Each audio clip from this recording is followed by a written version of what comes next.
आप लोगों की बेचैनी खत्म नहीं हो रही है। लगातार आप परेशान हैं कि कट ऑफ आपको जाननी है। कमेंट करके रिक्वेस्ट कर रहे हैं कि जनरल कैटेगरी की भी कट ऑफ बता दीजिए। तो मैं लेकर आ गया हूं जनरल कैटेगरी की एक्सपेक्टेड कट ऑफ, और इसको देखकर आपको बिल्कुल भी परेशान नहीं होना और बिल्कुल भी खुश नहीं होना है। ठीक है, चीजें जो है वो वैसी ही रहेंगी। आपने जो पेपर कर दिया है वो वैसा ही रहेगा, है ना। अंतिम आपका जो परिणाम है वो रिजल्ट आने के बाद डिसाइड होगा। तो निराशा या बहुत ही ज्यादा प्रसन्न होना, दोनों चीजें आपके लिए नुकसानदायक है ना। जब तक चीजें आपके हाथ में ना आ जाएं, जब तक आपके पक्ष में ना हो जाएं, तब तक कोई भी उम्मीद किसी भी व्यक्ति से या किसी भी चीज से लगाना बेईमानी होती है। ऐसा कई लोगों के साथ हो चुका है कि सब कुछ हो जाता है भर्ती में, और अंतिम समय में कोई एक डॉक्यूमेंट कम हो जाता है या सरकार की बदल जाती है और चीजें फिर भर्ती की प्रक्रिया ही बदल जाती है। तो ये सारी चीजें आपको ध्यान में रखनी होंगी, अपने आप को हर तरीके से तैयार करना होगा।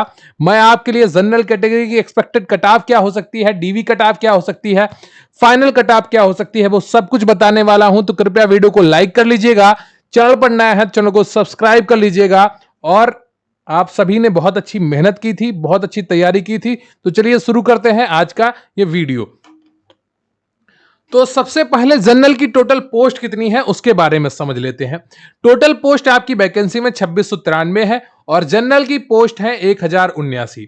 अब जनरल की कट ऑफ हाई क्यों रहती है, उसका मुख्य कारण है कि जितने भी इधर से लोग हैं जो 40 साल की कम उम्र के होंगे वो सब इधर आ जाएंगे, अगर उनकी कट ऑफ, उनके नंबर जनरल वाली कट ऑफ से ज्यादा हो जाते हैं। सबसे पहले जनरल की सीटें भरी जाती हैं, उसके बाद फिर नीचे की सीटें भरी जाती हैं। ठीक है, तो जो 40 साल की एज के ऊपर नीचे है तो वो सभी जनरल की कट ऑफ के अंदर आ जाएंगे। तो जनरल की टोटल सीट है आपकी 1079 और इसी में आपकी संभावित कट ऑफ तय होगी। दोनों शिफ्ट का नॉर्मलाइजेशन होगा। सुबह की शिफ्ट भी कठिन थी और शाम वाली शिफ्ट भी कठिन थी।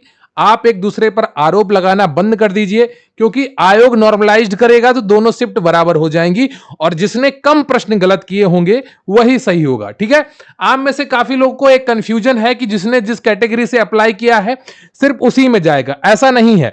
अगर उसकी आयु 40 से कम है तो वो जनरल में जाएगा, अगर उसने जनरल की कट ऑफ से ज्यादा नंबर लाए हैं।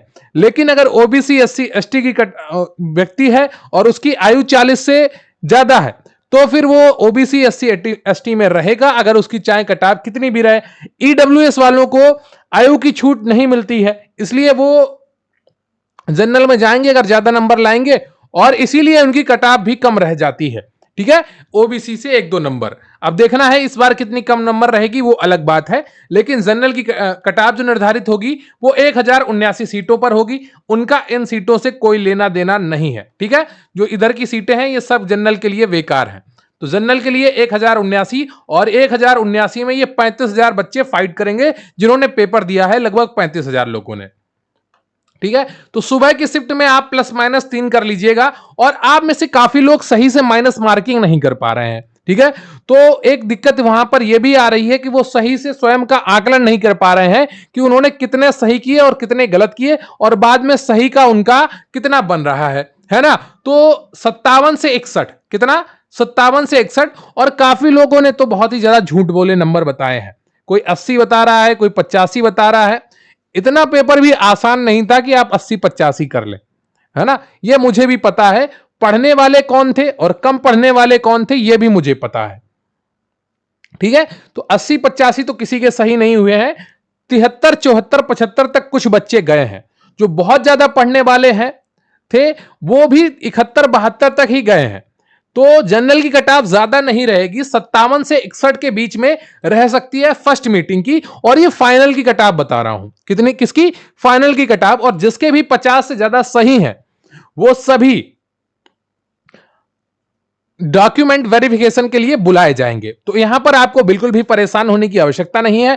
जिनके भी 50 से ज्यादा सही हैं वो डॉक्यूमेंट वेरिफिकेशन के लिए बुलाए जा सकते हैं। और फिर किनके डॉक्यूमेंट पूरे होते हैं, किनके अधूरे होते हैं, ये सब बात की बात है। लेकिन 57 से 61 फर्स्ट शिफ्ट की कट ऑफ रह सकती है।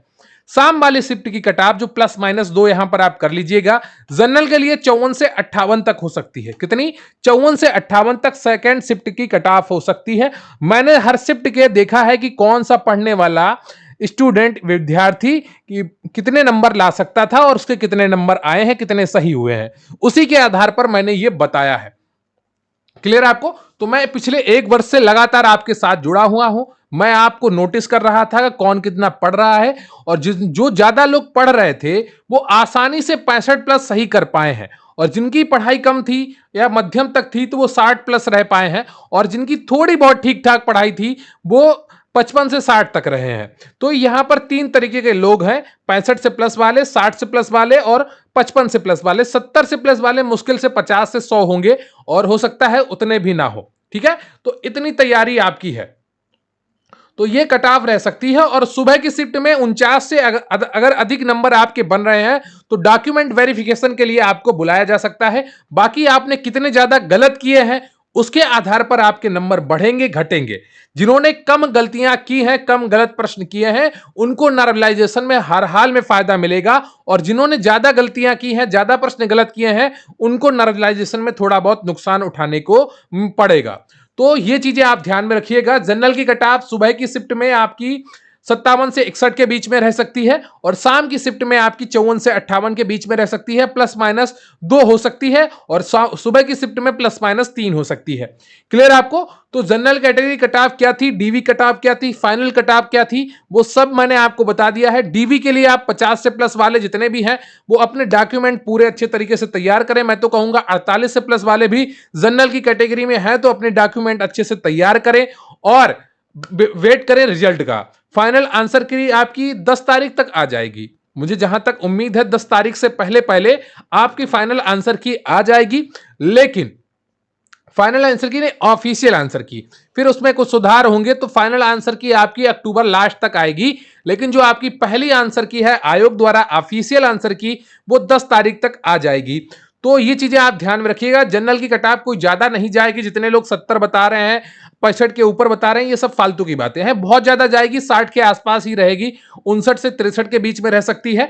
इतना आप समझ लीजिए। आपको तैयारी अच्छे से करनी है, पढ़ाई अच्छे से करनी है, और मेहनत तो आप सभी ने अच्छी की ही है, तो उस पर आप कॉन्फिडेंट रहिए। और यहां पर आपके 2-3 पेपर और लगे हैं। एक तो आपका पेट 2023 का पेपर लगा है, उसमें अच्छे से स्कोर कराइए। मैं आपको हिस्ट्री आपको अच्छे से पढ़ा रहा हूं, उसको ध्यान से देखिए। फिर मैं आपको पॉलिटी भी अच्छे से पढ़ा दूंगा, उसको भी ध्यान से देखिएगा। अगले 10-12 दिन में आपको हिस्ट्री पूरी कंप्लीट करा दूंगा टॉपिक वाइज। जितना ज्यादा हो सके टॉपिक को कंप्लीट करिए, क्योंकि जो प्रश्न बनते हैं आपके वो टॉपिक से बनते हैं। आप लाख प्रश्न पढ़ लीजिए, लेकिन हो सकता है वो प्रश्न आपकी परीक्षा में नहीं आए, लेकिन जो सिलेबस के टॉपिक हैं प्रश्न वहीं से बनेगा। मुख्य सेविका में जो आप लोगों को दिक्कत हुई है, वो आप में से ज्यादातर लोग सिर्फ प्रश्नों को पढ़ते रहे यूट्यूब पर, और मैं आप लोगों से बार बार कहता रहा कि प्लीज टॉपिक को पढ़िए, सिलेबस को पढ़िए। मैं अंतिम दिनों में भी आपको सिलेबस और टॉपिक ही पढ़ा रहा था, ताकि आपके टॉपिक रिवाइज हो, और वहीं से आपके प्रश्न बनते हैं, और वहीं से आपके प्रश्न बने हैं। कठिन प्रश्न बने या आसान प्रश्न बने, जब आप टॉपिक पढ़कर जाते हैं तो प्रश्न वहीं से बनते हैं। तो कट ऑफ के बारे में आपको बता दिया गया है, और अन्य परीक्षाओं की भी तैयारी करिए। आपको लगातार क्लासेस दी जा रही हैं हिस्ट्री की, पेट 2023 के लिए, जूनियर असिस्टेंट के लिए, तो उनको अच्छे से कंप्लीट कर लीजिए। और आपकी तैयारी बहुत अच्छी थी, और आपका सिलेक्शन होगा, ये सकारात्मक बनकर चलिए। अगर आपने मेहनत की है ईमानदारी से, तो कोई भी आपका सिलेक्शन आपसे छीन नहीं पाएगा, ये मेरी गारंटी है। तो वीडियो को लाइक कर लीजिएगा, चैनल पर नया है चैनल को सब्सक्राइब कर लीजिएगा, और अपने दोस्तों को भी शेयर करिएगा। थैंक यू वेरी मच, बहुत बहुत धन्यवाद आपका। जय हिंद, जय भारत।